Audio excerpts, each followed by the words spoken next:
कश्मीर पे मैं सिर्फ दुआ कर सकता हूँ इसलिए कि जनरल कमर जावेद बाजवा जो है होने ये जा रहा है कि एक दफा फिर आपको भारत में और पाकिस्तान में टेंशन बढ़ती हुई नजर आएगी। मोदी जी इसका जवाब जरूर देंगे, भारतीय सेना इसका जवाब जरूर देगी। उन्होंने इंडिया के साथ line of control cease fire किया था। उस सीज फायर के फौरन बाद मोदी ने पाकिस्तान का दौरा करना था। इसमें यह भी आ रहा है कि यह भी हो सकता है कि इंडिया की तरफ से अब यह कह दिया जाए कि बिलाल भुट्टो के आने की जरूरत नहीं है।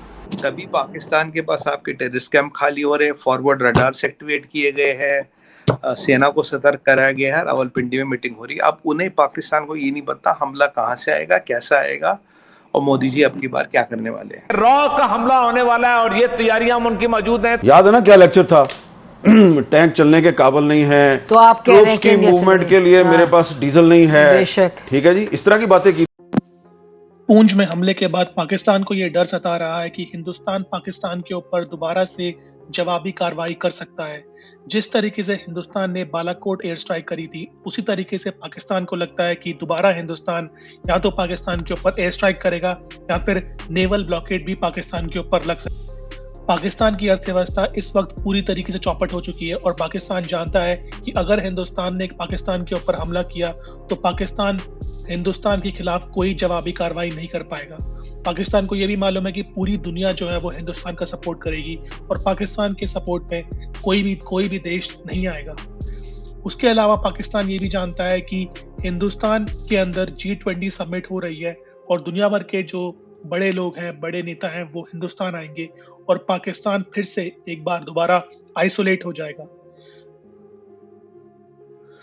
पाकिस्तान ने ये बात भी मानी है कि पाकिस्तान के पास अपने फौजियों को खाना खिलाने के लिए भी पैसे नहीं है, गाड़ियों में तेल के लिए भी पैसे नहीं है, हवाई जहाज में तेल के लिए पैसे नहीं है। और अगर हिंदुस्तान ने अपनी आर्मी बॉर्डर पे खड़ी कर दी, लाइन ऑफ कंट्रोल पे खड़ी कर दी, तो पाकिस्तान जानता है कि एक साथ अफगानिस्तान और हिंदुस्तान से डील करना पाकिस्तान के लिए मुश्किल है।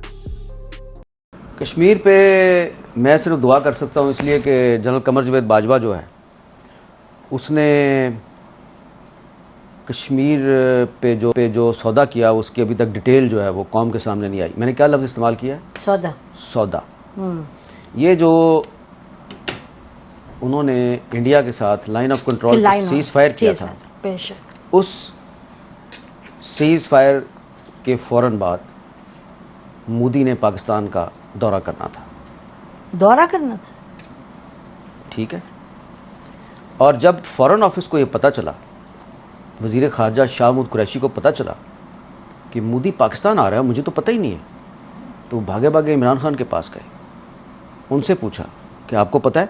उन्होंने कहा मुझे वो बताया था, बाजवा साहब और फैज़ साहब आए थे, कि बातचीत उनकी चल रही है अजीत डोवल के साथ, लेकिन वो आ रहा है ये मुझे नहीं पता। तो उसके बाद इमरान खान ने फैज़ साहब को कहा कि भाई आप फॉरेन ऑफिस को तो ऑन बोर्ड लें। तो उसके बाद फॉरेन ऑफिस जो है उसमें बाजवा साहब आ गए अपना पूरा लॉ लश्कर लेके, उनको लेक्चर दिया कि ये वही लेक्चर था जो उन्होंने एक दफ़ा आपके और मेरे सामने भी दिया था। याद है ना क्या लेक्चर था?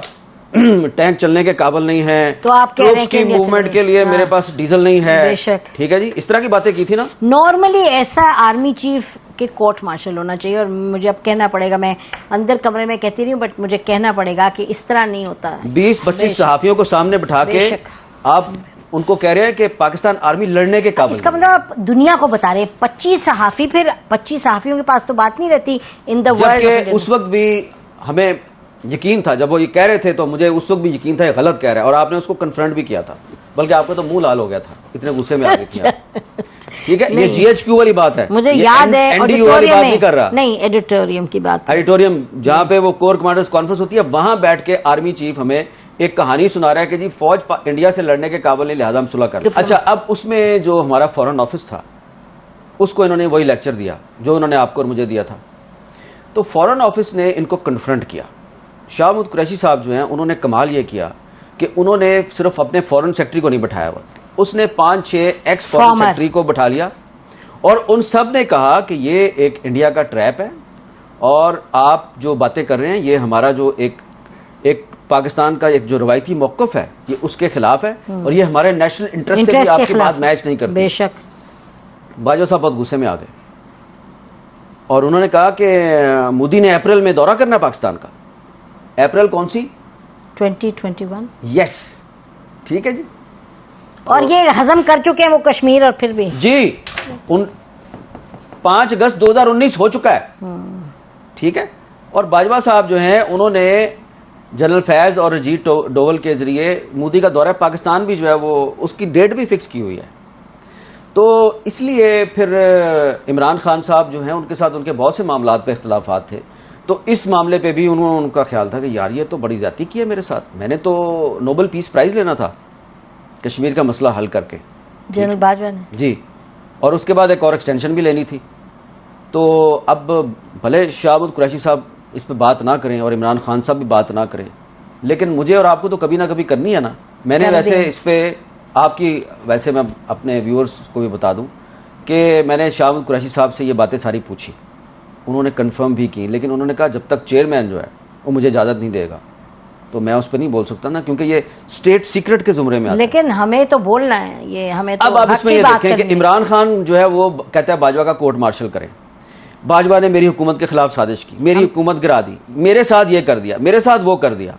भाई जो उसने कश्मीर के साथ किया उस पर आप क्यों नहीं बोलते? नहीं, मैं आपको बताऊं, हमें जो पब्लिक स्टेटमेंट कोई आर्मी चीफ ऐसी दे दे, it is a public statement कि मैं हमारे जहाज नहीं चलते और टैंक नहीं चलते, ये तो बिल्कुल कहीं भी एक्सेप्टेबल नहीं हो सकता। और ये देखिए, ये बात कर रहा था वो जब फरवरी 2019 में पाकिस्तान एयरफोर्स ने इंडियन एयरफोर्स के अटैक कैसे को नाकाम बनाया, बेशक, ठीक है, बेशक, ठीक है, और किस तरह जो है वो उनका वो पायलट भी पकड़ लिया, और रोजाना हमारी फौज के जवान जो हैं वो बॉर्डर पे और टेररिस्टों के खिलाफ लड़ते हुए अपनी बिल्कुल शहादत भी दे रहे हैं, कुर्बानियां दे रहे हैं। और आर्मी चीफ कह रहा है मेरे टैंक नहीं चलते, तो आपकी कॉम्पिटेंस भी आपकी करेगी। तो भाई अगर आप दिन रात, अगर आप सारा दिन टीवी देखते रहेंगे कि हामिद मीर ने क्या कह दिया और नसीम जरा ने क्या कह दिया, और टीवी छोड़े आप वी लॉग देखते रहेंगे, वी लॉग देखते रहेंगे कि फलाने अपने वी लॉग में, और आप सिर्फ ये जासूसी करेंगे